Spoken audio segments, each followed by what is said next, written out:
Welcome to Ireland. Welcome to Worldcon.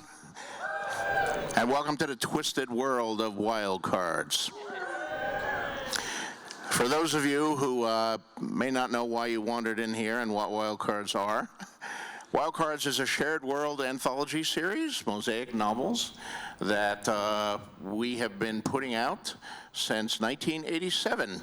It's actually a longer running series by a decade and a half since that television show that I'm involved with, some of you may have heard of, the one with the dragons and the ice and all of that stuff.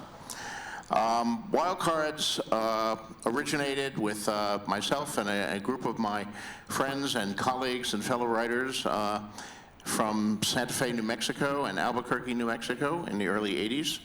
And it came out of a superhero role-playing game.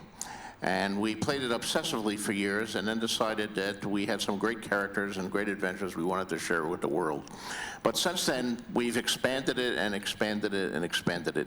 It started at about the same time as Watchmen, and I think from a similar impulse to take the superhero icon and the superhero tropes and to do them more realistically, more graphically, more grittily. And so we created the world of the Wildcards. Now, in the world of the Wildcards, in 1946, an alien race called the Tekesians decided to experiment on Earth with a retrovirus they had designed, which the American press dubbed the Wildcard Virus because its effects were completely random.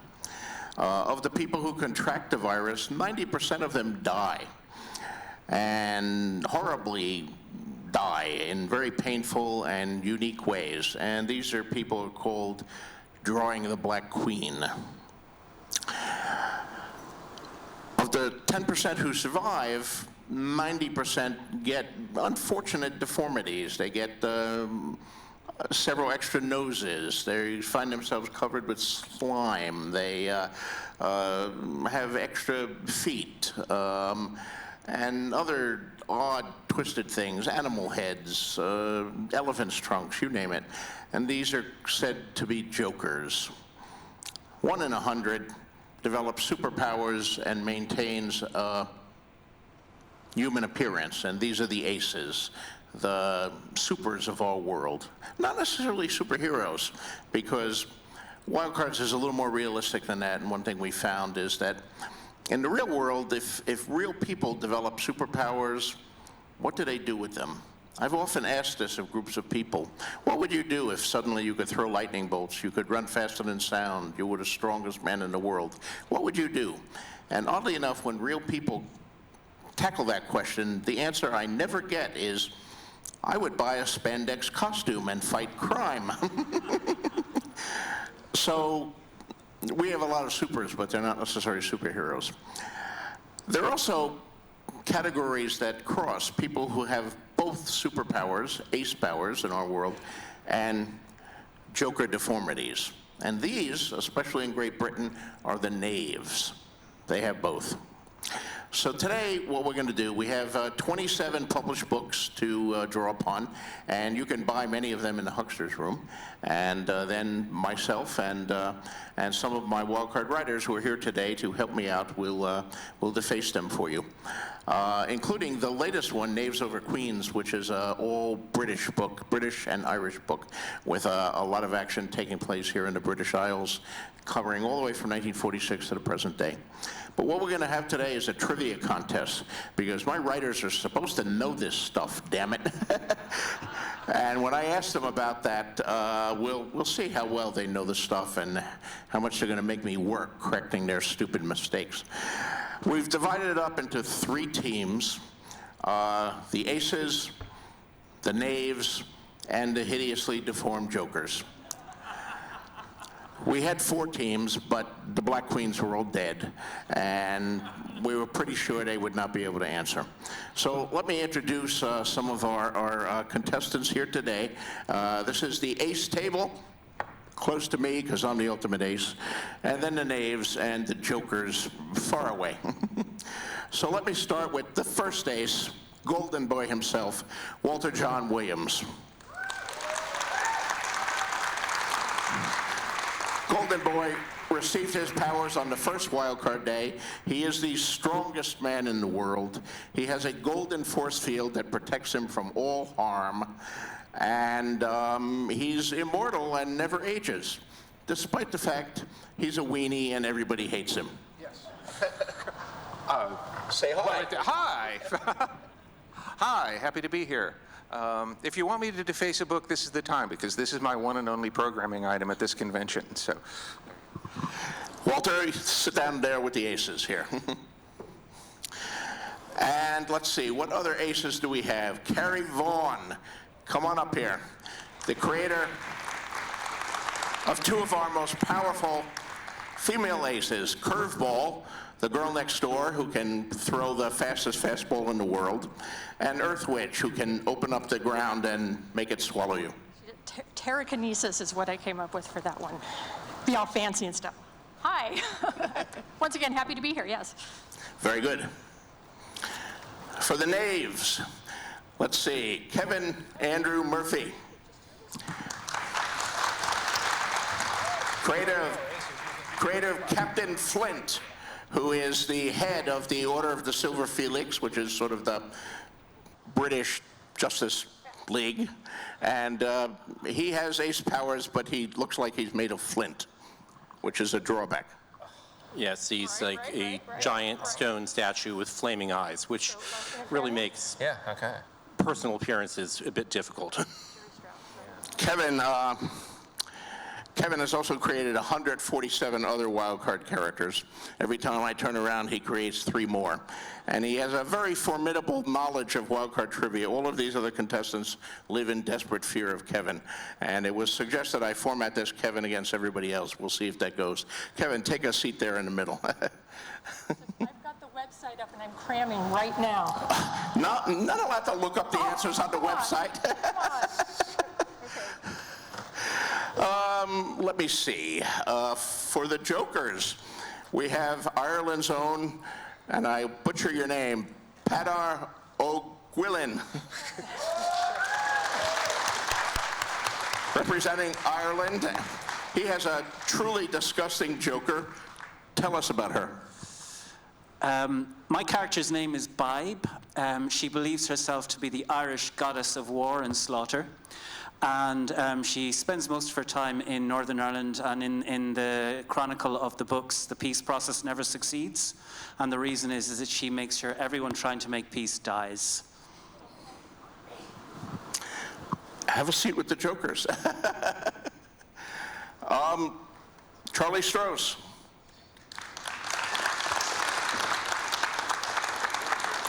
Charlie's new to Wildcards with the books Knave over Queens, and he has a British joker ace with a joker girlfriend who has, what 3 arms, as I recall? An extra arm. Yeah, she has an extra arm. So the long arm of the law, actually, because she's an undercover cop. So I think I'll put you with Kevin here in the middle. Boo? Boo? And Marianne Mohanraj from Chicago. And you've created a Joker character who has many extra nipples, and an ace character who can dance on force fields, and a Joker ace character who can transmit herself to the moon. That's not out yet. Spoilers. Spoilers, yes. So what team do you think you belong on? Kevin's team? All right, you may go with Kevin's team. And that leaves Paul Cornell. And I'm sorry, you have to sit with the jokers. Well, it's my assigned post in life. Okay. There you go.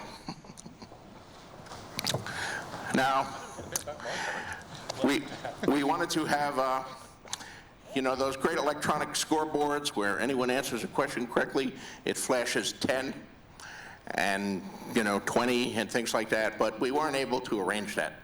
So instead, we have my faithful assistant T here. Anyone with a correct answer gets a sheep.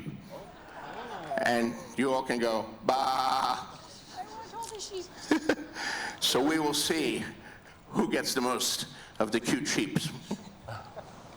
We'll see if anybody gets any of the cute sheeps here. Now you can consult with each other. Don't just shout out the answers. Work as teams.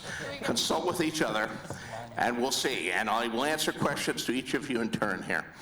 And I will start with easy ones, like names.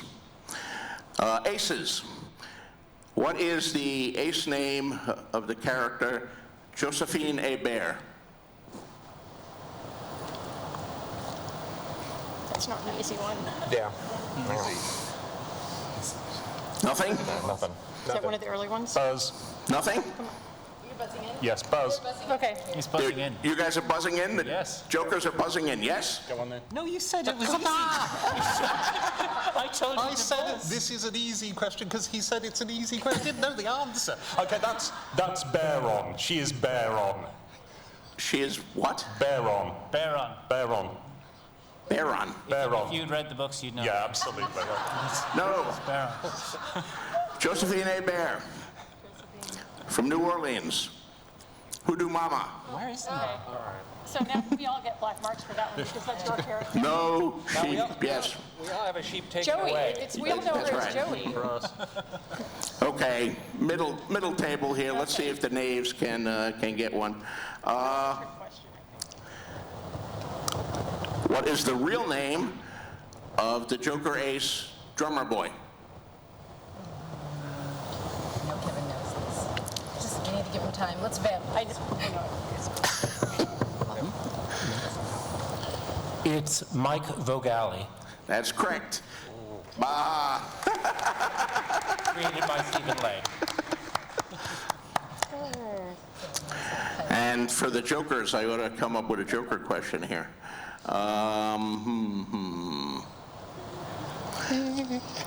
What is the wildcard name of Niobe Winslow?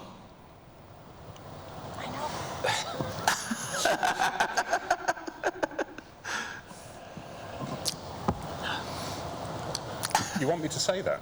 Yeah, no, Paul knows the answer. Paul knows the answer, Is yes. she chrysalis? Bah, no. There's not much of a difference. Can you get it, Ace? The Genetrix? Genetrix. A sheep for the aces.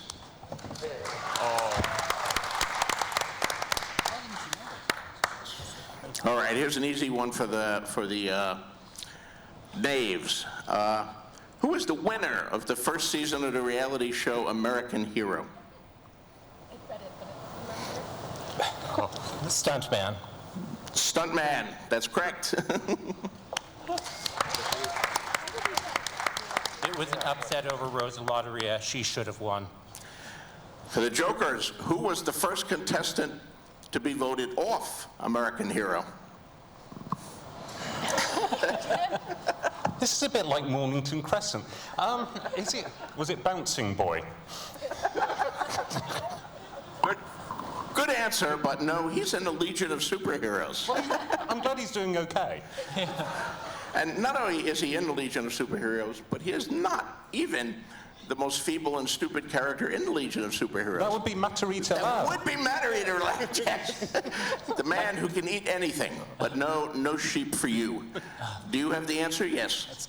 Jonathan Hive? Jonathan Hive, Bugsy. The Jokers are performing as Jokers might be expected to. All right, here's who am I up to? I'm back to the aces. In the Wildcards universe, in the book Busted Flush, 2 major hurricanes devastate New Orleans. What were the names of these 2 hurricanes? Why, when it's our turn, you ask questions I actually can't answer? Well, I thought maybe Walter would know. Mike and Morty. No, I'd say it was Katrina, and what happened? What was the one that came after Katrina and Rita? No, I mean, sorry. those are the real world hurricanes. Sorry, no. Okay. Kevin? Harriet for half a sheep. Harriet is correct. Do you have the other one? I don't have the other one. Harriet was in my sections of the story. What do we can't give him half a sheep, can we? What do we say? Half a sheep? No sheep? Buzz. Yes? Was the other one Harry? No. It's Harriet. They name them in order with initials. After H comes I. So Isidore, Izzy, Ichabod. Sally, when Harriet met Sally. Almost close. Isaiah. Harriet and Isaiah. No sheep for anyone. That was good. No sheeps. Ichabod was good. Why don't you give them my half a sheep so that they can have something? Yeah, we'd love a half a sheep. Don't patronize us. It's better than no sheep at all. Shepherd. Oh. Okay, am I up to the jokers now? No, I'm up to the knaves.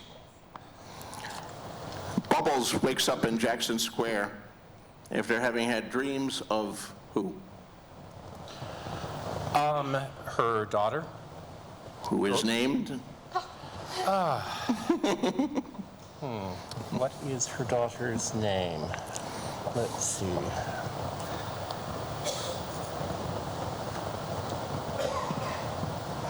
Created by Carol Inspector. That's great. It's actually my favorite. This is actually my favorite character, and I'm embarrassed I don't know her daughter's name. But Bubbles, when you hit her, she kind of like absorbs the force of it and gets bigger, and then if you keep hitting her, she gets bigger and bigger and bigger, and at one point like gets hit by a nuclear explosion, yes, which actually knocks her out but does not kill her. So she's an awesome character, and I am vamping here to give Kevin time to... Well, you know a lot about her, everything except her name, so maybe that's half a sheep, and you have a half a sheep from the other, so give her a sheep for this. Okay. Her name is Adesina. Okay. Please help us. All right, here's an incredibly easy one for the jokers. Yes. If they don't get this, I can't wait till we get this take sheep away now. their water.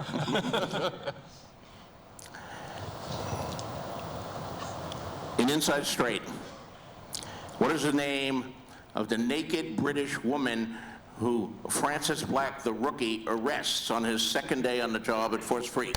Well, that's the one I created. That's the understudy. Yes, and what is her name?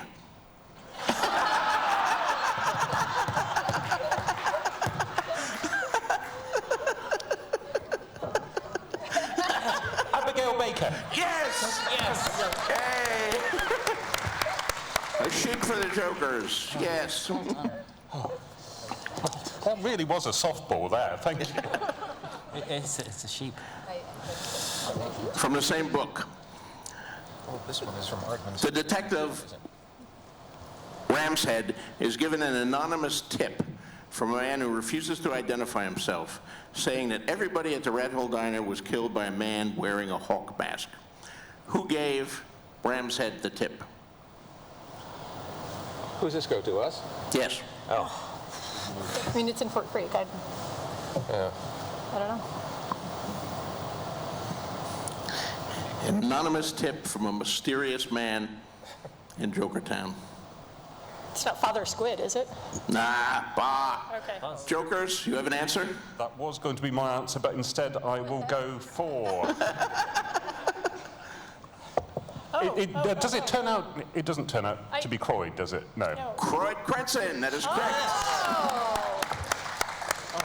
The sleeper. Yeah. You're in a roll here. Yeah. Actually, usually Croyd Crenson is a correct answer to almost any question in the Wildcard universe.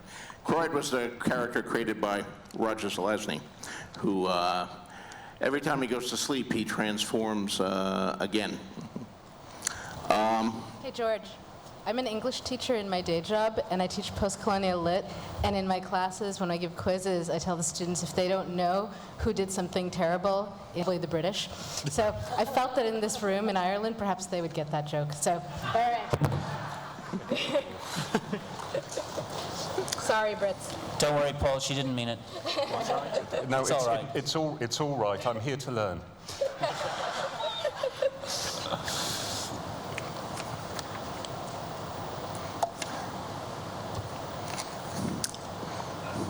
I mean, am I back to the aces now? No, you just missed that one. No, We just I'm on to the knaves here. keep asking us questions till we can answer. I can answer everybody else's questions. It's the ones. The oddity is a knave, a joker ace of immensely strength caused by the fusion of three characters, Evan, John, and Patty. When they are given the Trump virus and separated, only one of the three survives. Who survives? Patty. Correct. Yeah, I was going to say one in three. What is the name of the Jokertown meter maid that Rustbelt becomes romantically involved with? Sorry, was it meat or maid? Which? Meter reader. Meter maid. This is in the back of my head somewhere for real. Is it Patricia something? No, afraid not. Can we get half a sheep for this something? No, no thank you. Rita? No. Well, it's worth a try. Yeah. Good try.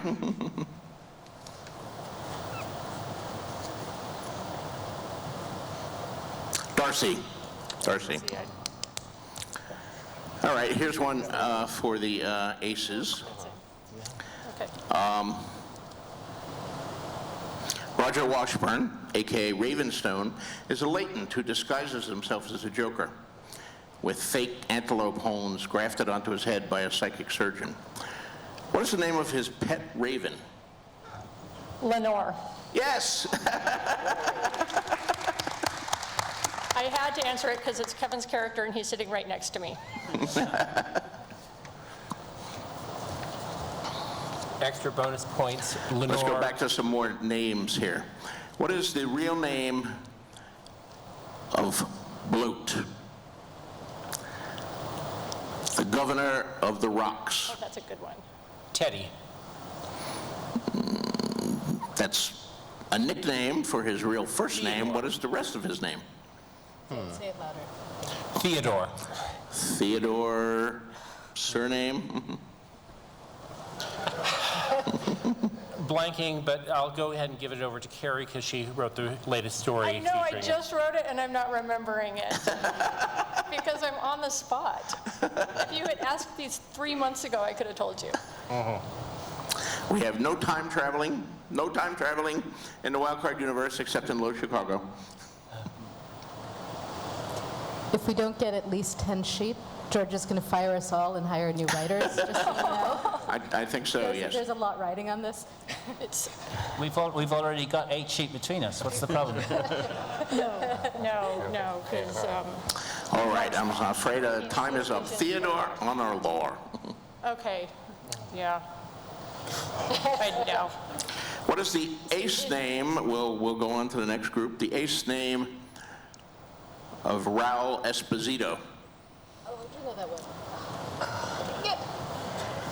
Can you tell us which book, or can you tell us which book he appeared in first?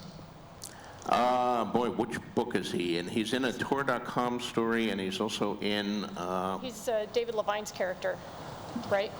No. No, Oh, I know who it is. Sherry Priest character. I know who it is. Oh, Sherry Priest's character.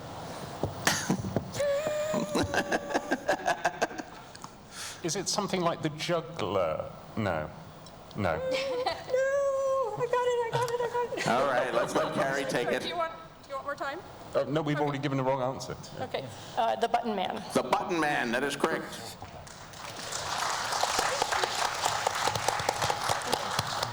He once was a mob enforcer, the Button Man, but when he drew his wild card, button mushrooms started growing all over his body. He snips them off and sells them to gourmet restaurants. Such is life in Jokertown. Organic and free range mushrooms is what, yeah. All right, well, let's see, that wasn't your question, so we're back to the Jokers, aren't we? Yes, in the we're ready. rotation. Yes, we're ready. Yes. Yes. Police officer William Chen goes by what name?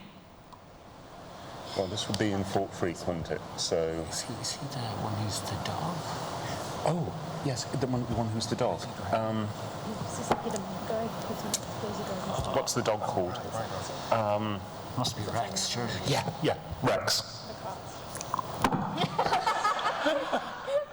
Rex. Kevin, yes? Tinkerbell. Tinkerbell. That's Tinkerbell. No, Tinkerbill. I was trying to help. And what is Tinkerbell's power for another sheep? He will tap you with his baton and surround you with sparkly motes of pink light, like these pink sheep. That's right.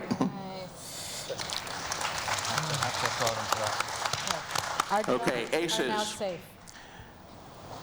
The Joker, Robert St. Cabrini, is more commonly referred to by this name. Charlie, Robert St. Cabrini. Charlie, what are you doing with those sheep? What am I doing with He's been asked that. pyramid? What? I think to build a pyramid. Okay. At least it's legal this time. Snot Man. What? Snot Man. It's not. No. I didn't think so. I don't know. Yeah. I can answer everybody else's questions. Dotman was Bill Lockwood and was created by Very, this man. Yeah, I know. very important character. Been around for many, many books.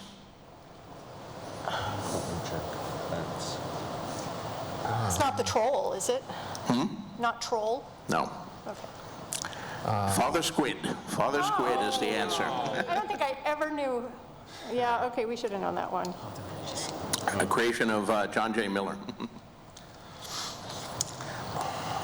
Okay, here's a tough one. This one even might tax even Kevin, right? In Joker's Wild, Jennifer Malloy, a.k.a. Wraith, escapes the men who is pursuing her by running from the Happy Hawker pawn shop to Ebbets Field, where a game is in progress. Who are the Brooklyn Dodgers playing?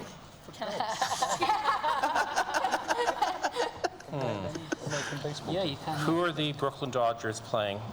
I will just go ahead and say the Giants on the off chance. Good Red try, Sox, good try, Red yes. Sox. Go on. Red Sox. What? The Red Sox. They're a team. They're an American team. They play one of those sporty things. Manchester City. Manchester City. The correct answer is the Los Angeles Stars. My. Possibly. I don't think the Red Sox are a real team. I don't think they can. They are real. They are. Yeah, they are. Right, I told you. So why the scorn? That was quite Yeah, close. that was pretty good.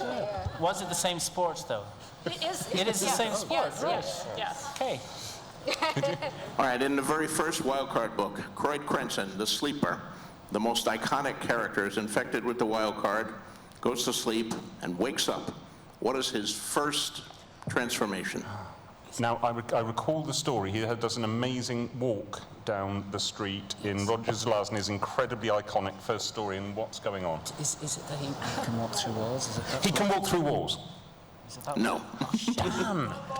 Walter? He became a gargoyle. No. Not his first. Kevin? He got covered with orange hair, but found that he could turn invisible. He did get covered with orange hair, that's correct. And then turned. But he's also a half foot taller and he's super strong. Well, he was super strong and a half foot taller than a teenage him for almost most of his incarnation. And thus, if he really wanted to, he could have walked through walls. Exactly. That was later in the story. What do we say, audience? Who do we give the sheep to? Yay! Everybody? No, I think nobody gets a sheep on that one. What do you think? No, maybe Kevin gets one for half foot, for orange hair. He got the orange hair. Yeah. I'll try it. Our sheep stacker. Will it fit? No. Yeah, just. Do you still have a big bag of sheep there? Yes. Okay. We'll ask this one of all three teams, and we'll go around. Just give one answer each of you. This is a 7-part question here. 7-part. You know, we have a character in Wildcards, a monster out of Haiti called T. Melisse. And he's a squirmy little thing who attaches yourself to his neck, and he pumps drugs into your system, and then you become his slave forever, or his mount. So in the Wildcard books, we see Team Elise take 7 mounts. So you'll get a sheep for each mount that you can name. Name the first mount, Aces. The very first one? Or Well, no, any of the 7. Yeah, Fat Man. Hiram Worcester, Hiram yes. Worcester, A sheep yes. for them. Golden Boy. No. It wasn't your turn. And the answer is wrong. Golden Boy is a weenie all by himself. He doesn't need a supervillain sucking his blood to make him a weenie. Knaves, do you have a second mount? Azili Rouge. Azili Rouge, yes indeed. Yes. A mount for the knaves. Jokers, do you have a mount? We've already had 2 named here. We've had Hiram Worcester and Azili Rouge. Dr. Tachyon. Dr. Tachyon is your question, is your answer, and you are wrong. Back to the Aces. Do you have another mount? Why not? I don't think that's right, but I'll. Yeah, well. Mr. Nobody? Nope, Mr. Nobody is wrong. Aces? Water Lily. Water Lily, Jane Doe. Yes, that is correct. Back to the Jokers. Go on. We'll just We've got Azili Rouge, Hiram Worcester, and Water Lily. we'll try the Puppet Master for 1, please. You're saying inside Puppet Man? You mean Yes. Hartman? Yes. No, that's wrong too. Yes. We're bound to hit on one eventually. Back to the Aces. Okay. God, who else was even around there? Yeah, that's. yeah. No. Dr. Finn? No. No, they would have. One of them is your character, Walter. Well, that narrows it down. Well, Well, now I'm totally puzzled. Whoever your character was running around in that book. Yeah. The Reflector? No, because he Nope. wasn't the Reflector then. Yeah, well, okay. Billy Ray. No. No, No. that was John Miller's character. I know. Well, yeah, but we're still missing like 4.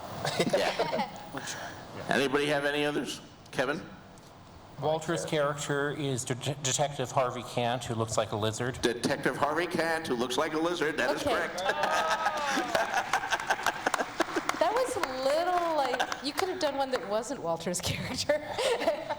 Instead of rubbing it in. Oh. All right. Obviously, you guys are mounted out here, so I think the remainders that you haven't gotten: Blaise Andro, Francis Duvalier, the dictator of Haiti, Sasha Starfin, the bartender at the Crystal Palace, and a big bull-like guy called Toro. Are the other say that. mounts that he has during the course of his appearances. Which one of those? Um, Baby Dr. Valiant. Wow. Let's see. Let's give this one to the Jokers. Science and nature, please. The German ace Lohengrin became a spokesman for what luxury automobile and motorcycle? Well, there's several, aren't there? That's the Yeah. Let's maybe try. Oh, I remember this. Oh, you got Yeah, BMW. Correct. Yay! A ship for the Jokers. well deserved, Paul. Here's an easy one. At the end of Inside Straight, the United Nations forms a group of aces. John Fortune, Lohengrin, Drummer Boy, Curveball, Earthwitch, Holy Roller, Bubbles, The Amazing Bubbles, Rust Belt, Jonathan Hive. What is the full official name of this group? It's like the Committee for Extraordinary Interventions. Sure. The Committee for Extraordinary Interventions? That is correct.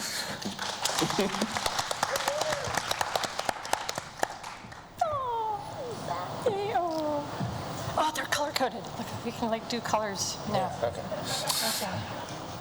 After an explosion in a small Texas town, Double Helix teleports to Pecos, checks in at the Best Western Swiss Clock Inn.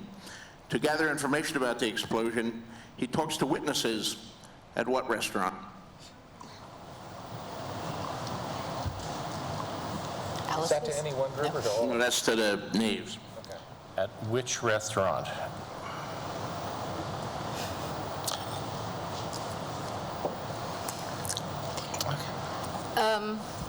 Can I answer in character? Sure. Okay, my character is a dancer.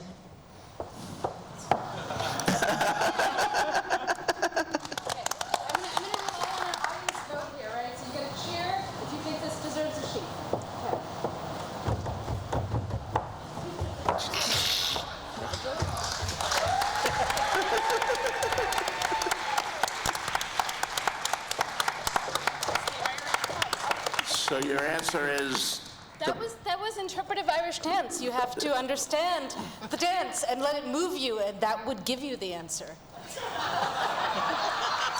how many people were moved by that to think Pizza Hut? Any hands? Not enough. Now, if you would mind tossing a pizza and placing a few pepperonis. Maybe, but no. Is it Pizza Hut? Is that the answer? That is the answer, Pizza Hut, but you're a little late. Yes.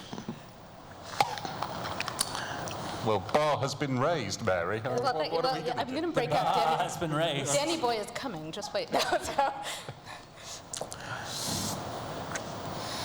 What is the, nobody will ever get this one, what is the real name of the stripper? The character who repeatedly makes Abigail Baker's clothes disappear as she walks through the streets of New York City.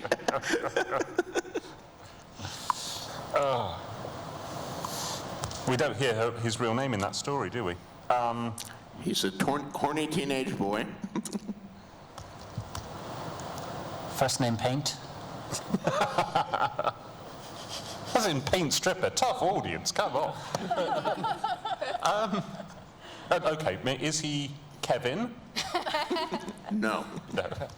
Just watch his face as you're guessing. Yeah. We are going to deliver this answer through the means of grand opera.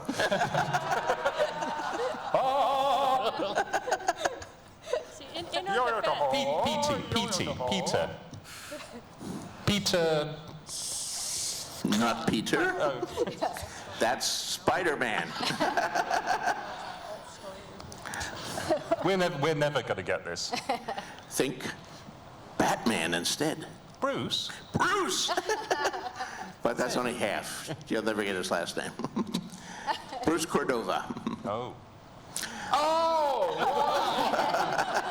See, I mean, in our defense, like, things are written down so that we can look them up. Like, I know the first lines of a I think we should, put a merciful end to this and for the last few minutes actually answer some questions from the audience about Wildcards. It seems to me, how many sheep do the aces have here? The aces? 1, 2, 6. 6. And the knaves? 10. 10. And the jokers? Dogs are better. They're ace sheep. Ace sheep are better. They have more superpowers. 3. Balance not being one of them. Yes. Oh, come on. You can make All right, T, loyal assistant. Why don't you run this microphone down to the audience and see if people have questions about Wildcards. Let me say, to forestall the first question that may come, yes, Wildcards is coming to television near you. We have, it's being produced by Universal Cable Productions for Hulu, the streaming service Hulu. And they're not just producing one show, they're hopefully developing at this moment 2 shows, an ace show and a joker show. And more than that I can't say about which beat books we'll be adapting and which features, which characters will appear, but 2 pilots have been finished and a number of scripts, and we're now waiting word from Hulu as to whether we actually get to film them or not. But certainly, everybody in Wildcards is hoping we do. And if I can add, sorry, just from conversations with some Irish folk this morning, they don't get Hulu here, but if you can get an English VPN, I think it is, you can watch it anyway. And this is all changing so quickly that a year from now, who knows, what will be available where. But we have a wonderful Wildcard website that you can go to, and we have all the latest Wildcard news there. We also have a blog post every other week. One of our members writes a blog post about sometimes funny, sometimes serious, all sorts of things. And T, what did T do? Oh, there you are. She interviews our writers, and every other week when we don't have a blog post, we have an interview talking with T. And many of these fine people on the stage have been interviewed, and some of them need to answer their questions, Marianne. It's not due yet. I know when my deadlines are. Okay. I wrote the questions, by the way. You monster. Who has a question? Come on, someone must have a question. Okay. It's really hard to see up here. Yeah. Oh, there we go. Are we likely to see the Bayon ones being reissued? The Bayon Wildcards novels? Bayon.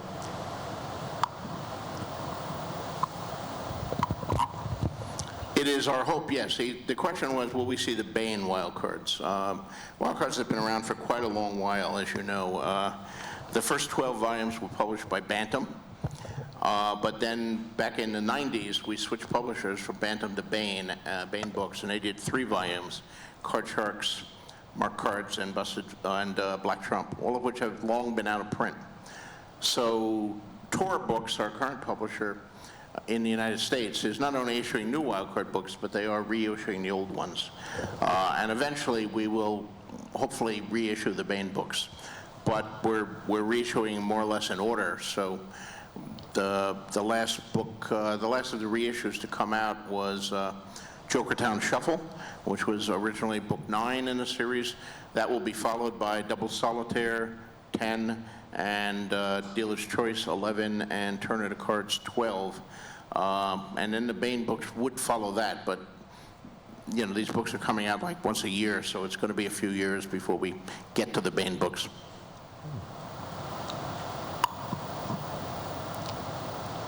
Yes. Okay. Oh, there's. Okay. I'll do, and then come back to you. Okay.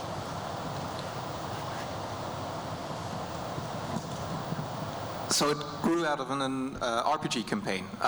Will there ever be, or is there currently, an RPG adaptation of Wildcards?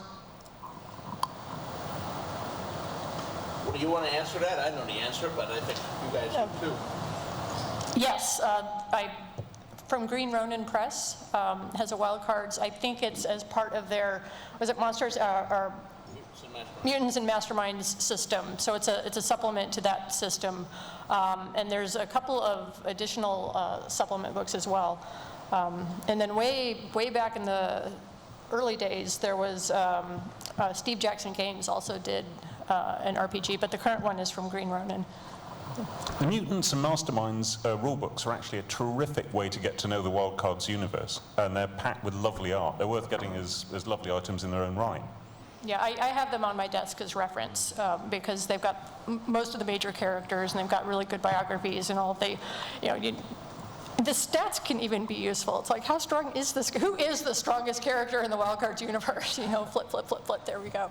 And it's got like all of the different gangs and the political, kind of a brief political history since the Wildcards history is different from our history. And so, yeah, the reason why I was daunted by this whole trivia thing, because I look everything up. I don't know it all. I just look it up because we have those great source books from the games. Yeah, some of our wildcard characters, like Harry, look things up in their library, past books. Some of them do use the Green Ronin books or the older Steve Jackson game books as resources. Some of them just call up Kevin. And some of them just get it wrong and wait for me to correct them when the manuscript comes in. I should also mention that we have, in addition to the forthcoming books, we have 3 Wildcard graphic novels that are presently in the pipeline coming out from Random House. And one of them scripted by Carrie Vaughan. It's an original story. Why don't you tell them a little about your story? Yeah, it's Curveball and Earth Witch, and this kind of takes place right after Inside Straight, so it's part of their work as the committee go to Brazil to investigate an American missionary who may not be up to any good after all. And so it's another chance to kind of look at what's going on in the Wildcards world outside of the U.S. Yeah, I had a lot of fun with it. I'm anxious to see it out in the world. One thing we discovered doing these graphic novels is my writers are a lot quicker than these artists. We're basically waiting for this art to be completed on all 3 of these books. Yeah, and I think part of what's hard is when you get the trade paperback of the comic book issues, they've been doing it issue by issue all along, and we've been asking them to do the entire book all at once, which I think is pretty daunting from the artist standpoint. Now, another one of those forthcoming Random House graphic novels is a collaboration between Kevin Andrew Murphy and John J. Miller, who's not here. Kevin, you want to say a few words about that one? Yeah, it stars my character, Rosa Lotteria, who's got her Lotteria deck where she can pull any random card out and turn into anything, as powerful as El León, the lion, and become a lion woman and, scratch you with the claws, or La Sandia, the watermelon, which, well, maybe she can squirt you with some seeds and so forth. Not terribly powerful. She basically she's an ace, but her cards that she pulls out are anywhere from jokers to aces. But what happens in the story is her getting into New York. Her grandmother is very sick and is at the Jokertown Clinic, and she's trying to do odd jobs to pick up some money for via Charles Dutton, and then runs afoul of another ace named Professor Daedalus, who can bring automatons to life and is causing a great deal of trouble, and Rosa gets into even more trouble while she's doing it. And the third novel is from Melinda Snodgrass, who unfortunately is not with us here, but that one is also in the works. That one has art by Michael Comark, who is the cover artist for most, not all, but most of the Tor Wildcard books in the last decade or so, and he's a marvelous artist, and he's doing an incredible job on this comic book. It's like he's painting every panel. Really, really detailed and exquisite art. I certainly hope that when that comes out, he gets some recognition from the Eisner Awards or the Hugo Awards. It's an amazing piece of work. On the other hand, I don't have any idea if it's going to come out this millennial, given the amount of details he's putting in. So, more questions?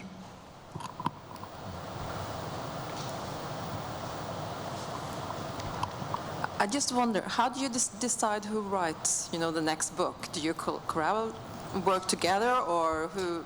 It's a cage match. He puts us in a box and makes us fight. It is actually about pitches. We generally all get to pitch. Yeah. Yes. Yeah, the Wildcard books, of course, are mosaic novels. The stories are not separate from each other. Not only do they take place in the same universe, but the characters interact, and so frequently they have an overplot, either for a single book or in many cases for what we call a triad, a trilogy, 3 books that all have some menace or some complication. And once I've decided on that, I will send out a couple-page description of what the overplot is, what the time frame is. Some Wildcard books take place all in a single day. Others take place over the course of a year. And then I send it out for pitches. We have more than 35 active writers in the Wildcard Consortium right now. we actually have more than 40 members, but unfortunately we've lost a few people over the years. Roger Zelazny in 1995, and more recently our good friends Edward Bryant and Victor Milan have passed away. But and some writers are still with us, but are not writing for Wildcards anymore. They've retired or moved to other genres or whatever. But that still leaves us with 30 to 35 people. So I will get for a particular pitch a number of proposals, more than I can possibly fit in, and I'll go through them and decide which ones fit best together and say, okay, you're in this book and you guys are not, but you are in this book, etc. So we all have a constantly rotating cast of characters, and I do from time to time, to keep it fresh, recruit newcomers. I mean, Charlie and Pata are both members of the latest class of Wildcards, who was brought in for the British book, Knaves Over Queens. Walter, on the other hand, is one of the originals who goes back to the dawn of time and played with us in Albuquerque in the original role-playing game. And the rest of them all snuck in along the way at some point or another. Carrie is the coolest story. Carrie actually wrote me a fan letter on the original Wildcard books. I've been reading them since I was a teenager, but I'm not supposed to say that because it makes, because then everybody else stops and thinks to themselves, how long have we really been writing this? I'm like, it's 30 years. A long it's been 30 time, years. Yes. All right, another question? Wow. Yeah, but when I started, George actually found the fan letter that I wrote. He had it in his files, and I still have the letter that he wrote back. And so we got to compare. It was very cool. Sad to say, I don't write back anymore. Hello. Actually, my question is about the turtle, the amazing turtle. And I was wondering if we could describe this character as the strongest, if you want, because he's also, to me, when I was reading it, I felt like he was the most human. But I don't know your perspective on it. Well, the turtle is basically me without, I have no telekinesis, and he does. But other than that, he's probably the most autobiographical character I ever wrote. I mean, he lived in Bayonne, New Jersey, where I lived, and he grew up in the projects where I grew up. But unfortunately, I never got the Wildcard Virus and the ability to lift battleships with my mind. But yeah, he was one of the characters that actually had a brief appearance in the superhero game, and then of course I carried him over as my main character for the series. Unfortunately, and I think it's probably clear from this panel and the fact that we're still doing these. I mean, I love Wildcards. I always have. I love the world. I love working with these writers. Some of them drive me crazy from time to time. But I would love to write more Wildcard, but I have to finish this Winds of Winter thing first, or people would come after me with pitches and torches and pitchforks. And I get some of that anyway, even though I don't write for it mostly. These days, I mostly just edit it. But one day, I'll hopefully, if I live long enough, I'll write some more turtle stories or something like that. Another question? What do we have here? Did I see a hand over here? No? No hand? Hand? Could we maybe talk a bit about Knaves Over Queens, once the questions are done? Because Knaves Over Queens being the British and Irish book. Sure. Question? Question. Quick question first. I know obviously started as a role-playing game, the beginning of it. To what degree did any of the early campaigns show up in the early books? Did, like, the astronomer, was that a character that was invented for the books, or? Nope. Almost very little. The question was, to what extent did the role-playing games show up?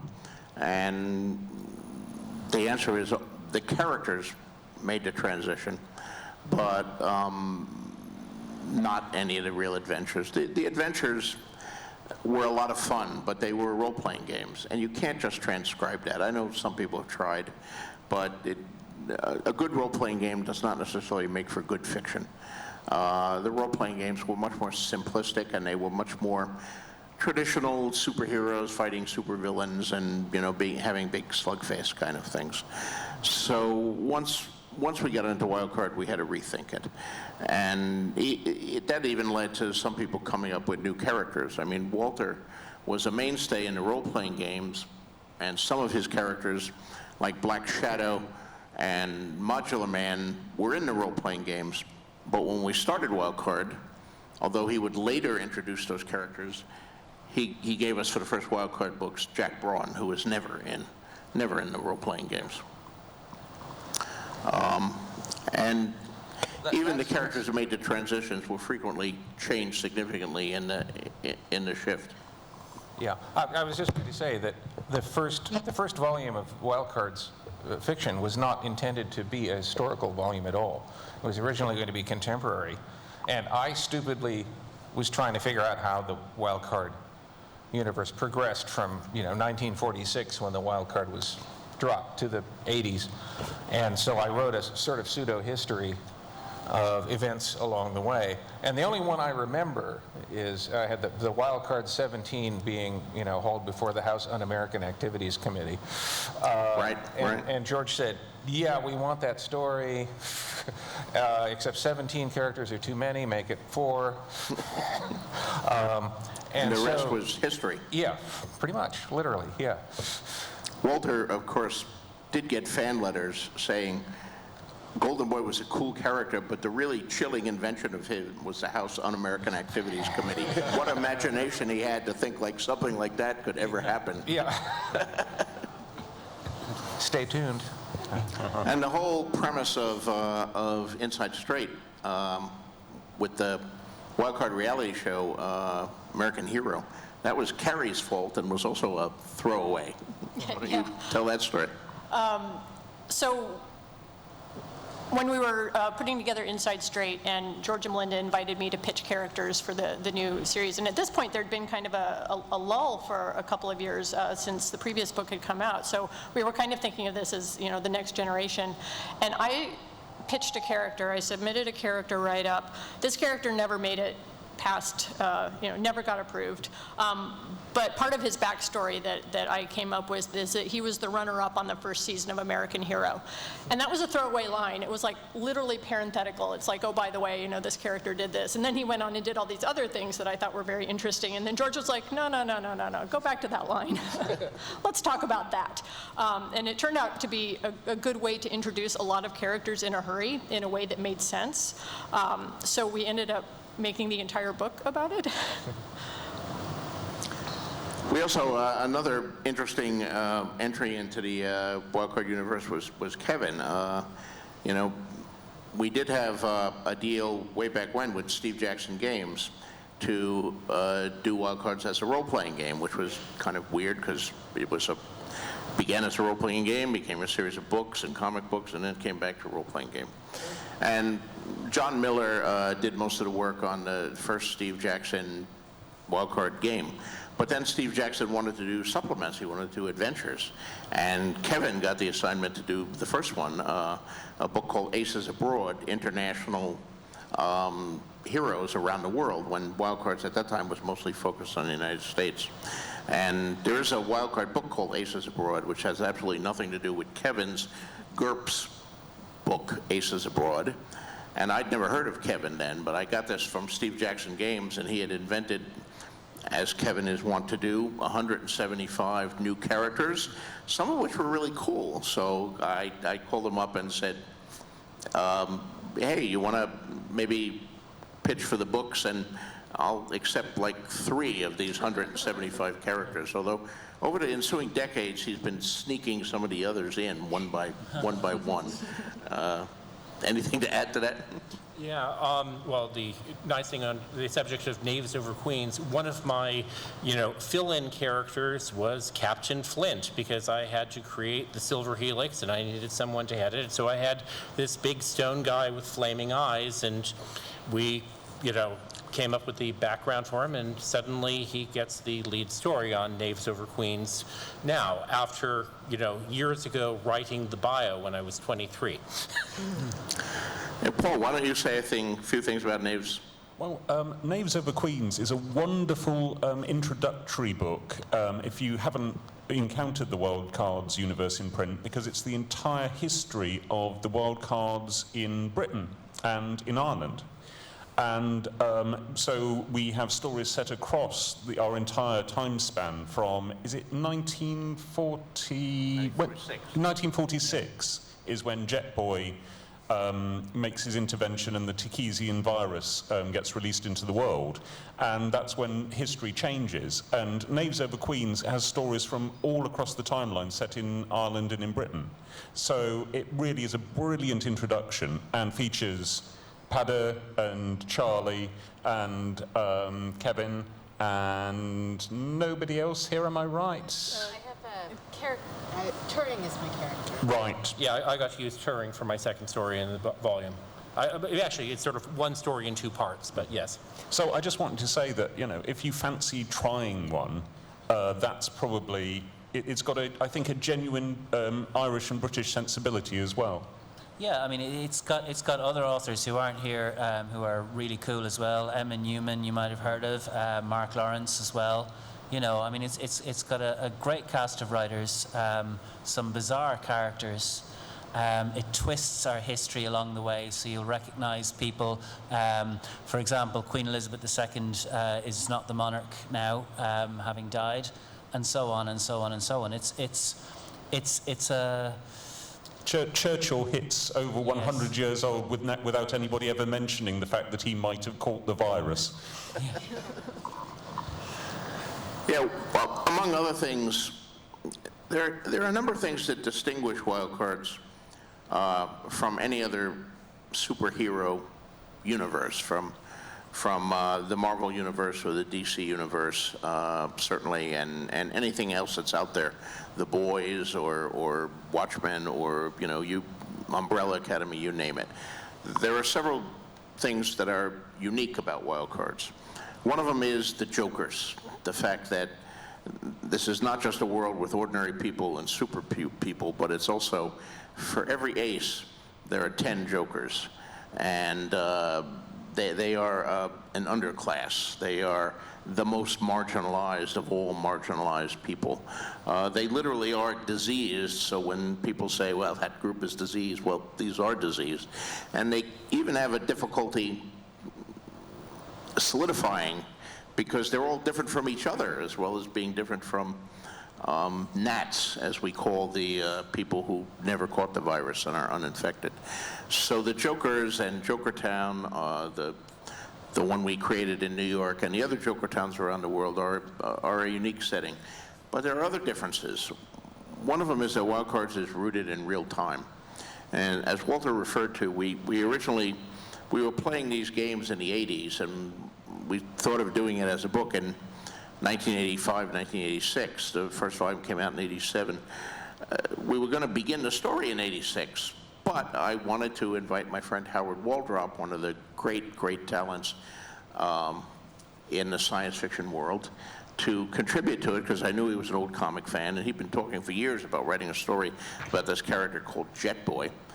And Howard was willing to do it, but he insisted that the Wildcard adventure, Jet Boy's adventure, take place on his birthday, September 15th, 1946. And so we started the Wildcards in 1946 and went on from there, and that allowed Walter to create his UAC stories, and Melinda also took part of it, and me to root the turtle in the 60s, and Lou Shiner to create Fortunato, the tantric sex pimp, who was very much at home in the 60s and the 70s, and we did that historical volume. I was a comic fan before I was anything else. I started reading comics when I was a little kid, and I was still reading them in high school when the Marvel age started. So Spider-Man and I went to high school together, me and Peter Parker. But somehow Peter is still in high school, and I'm a little older, as some of you might have noticed. Real time has passed for me, and real time passes for the Wildcard characters. The characters who were introduced in those early books are old now, and some of them are dead. And when we kill someone in Wildcards, they tend to stay dead. So we have a few immortal characters. Croyd keeps reincarnating. Golden Boy never ages and seems... Yeah, no, those are the only two who remember the original Wildcard Day. John Nighthawk. Oh, okay. All right. Churchill. 3. Yeah. Well, Churchill. Magpie. What? Magpie. She remembers the first Wildcard Okay, Day. but she's senile now and doesn't remember it well. But yes, so Wildcard is anchored in real time. That's another big difference. And that's why we created the American hero. They're the next generation. You know, that first word of that book is, who the fuck was Jet Boy? They have the same reverence for Jet Boy today as millennials do for, you know, the heroes of the 60s. Dwight Eisenhower. Yeah. Jimmy Doolittle. And you know, these are things that we're very happy of. I think it makes Wildcards unique in the world. Any other questions out there?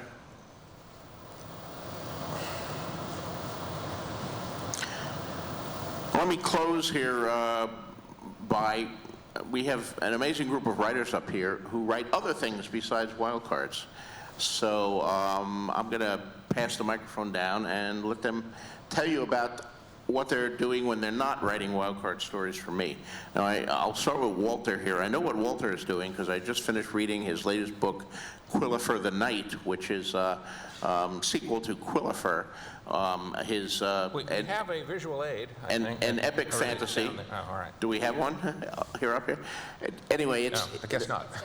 I love these. These are great. It's I wouldn't call it an epic fantasy. It's more of a picaresque fantasy set in a world, a fantasy world, but not the usual medieval fantasy world. More of a Renaissance fantasy world, Yeah, would you say? Northern Renaissance, Northern European Renaissance. And of course, Walter is one of the kings of cyberpunk and all that too. Walter, say a little about your other books. Okay, well, obviously I'm one of the kings of cyberpunk, because George says so. Back in the 80s, I was writing stuff like Hardwired and Voice of the Whirlwind and Angel Station. I wrote the world's only, let me see if I can get this right, Gothic Western science fiction police procedural, which is called Days of Atonement. I've written close to 40 books, and the problem that I present to anyone who is trying to make me famous is that all these books are very different from one another. And so you can't say that I'm writing the same sort of thing over and over again. I've written space opera, I've written cyberpunk, I've written unclassifiable stuff like Implied Spaces. But currently I have 2 series, and George provided a very nice introduction to the Quillifer series, and the other is a continuation of the Praxis series that I started nearly 20 years ago. And the publisher has decided to resurrect that after a long space of time. So that one is space opera, for those of you who like spaceships and aliens and weird stuff like that. Yeah. Okay, pass. Okay. My 2 most recent novels are Bannerless and The Wild Dead, which are post-apocalyptic murder mysteries set in California about 80 years in the future. And Bannerless won the Philip K. Dick Award last year, which I'm pretty pleased about.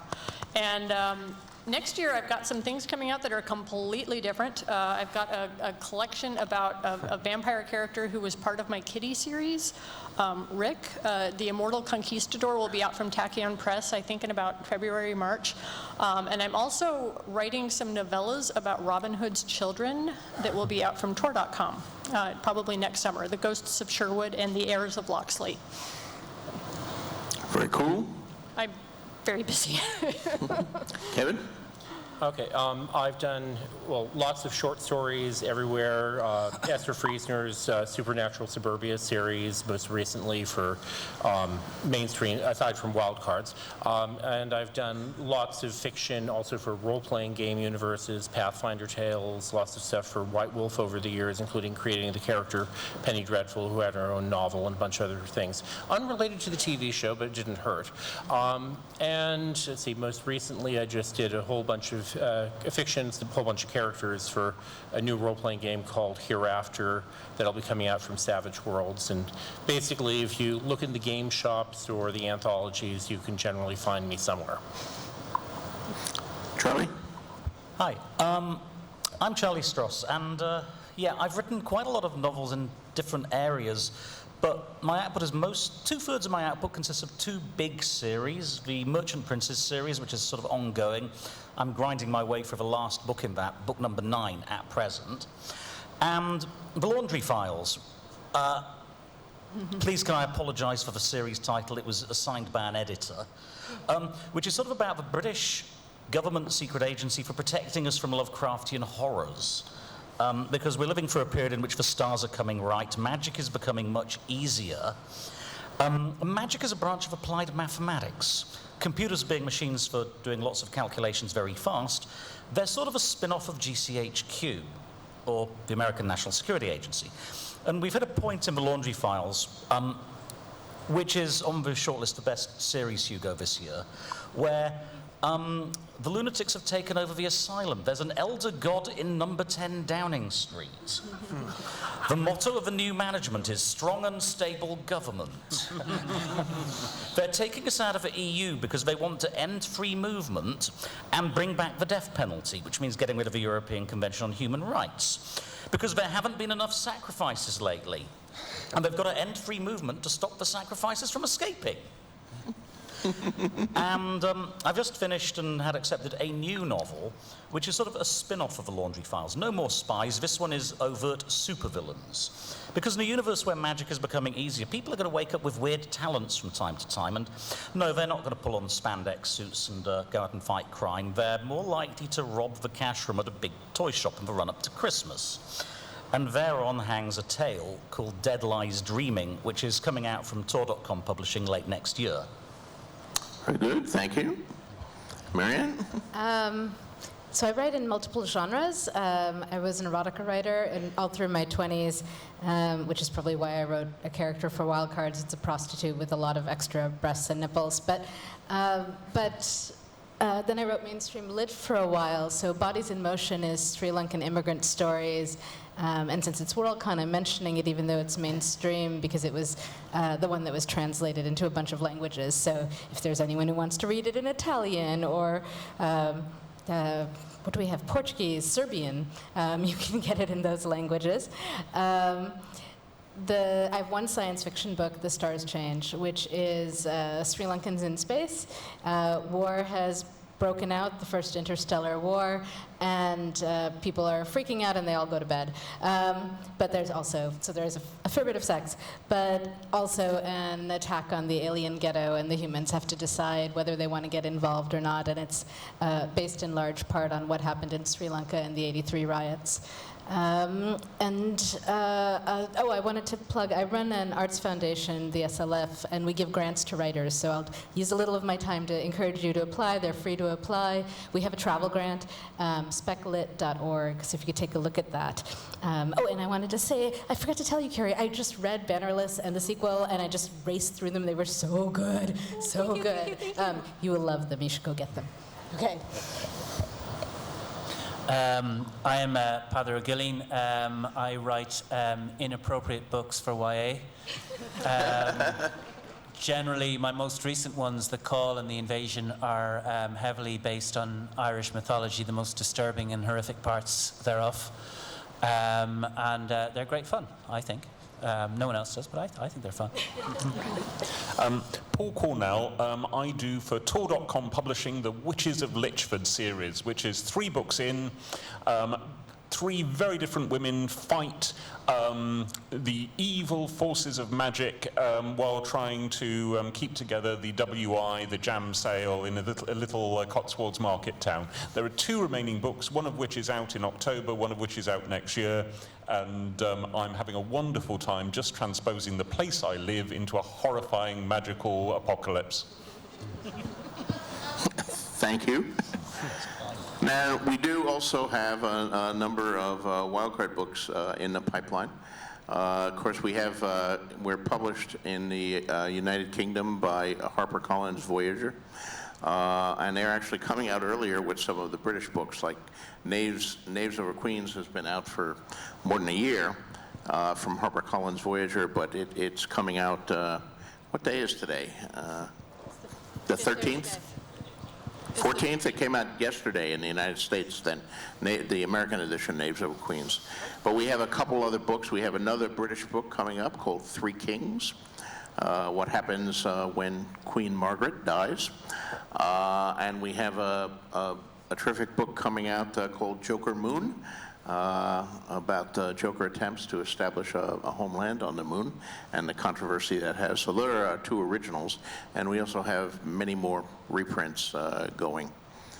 I don't know, this really doesn't relate to the main thing, but it occurs to me that we have Marianne mentioned her grants to writers and things like that, and we may have people in this audience who are not from Ireland or England or America, but are from other countries and perhaps aspiring writers. So I will mention that Walter here runs every year in New Mexico the Taos Toolbox, which is a workshop, sort of a graduate level workshop for writers to help them improve and become more professional and sell their stuff. And I sponsor a scholarship for that every year, the Terran Scholarship, which is a full scholarship for a writer writing in English from a country where English is not the majority language.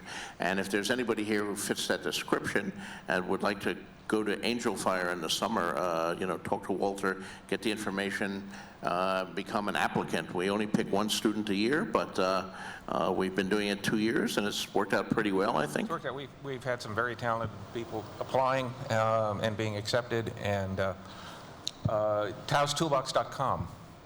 Keep an eye on that. I haven't got next year's dates yet, but I will soon. And Walter does also take applications from people who are from England, Ireland, and America. Yeah. You don't have to be from, China or Africa or whatever. That's just for my scholarship.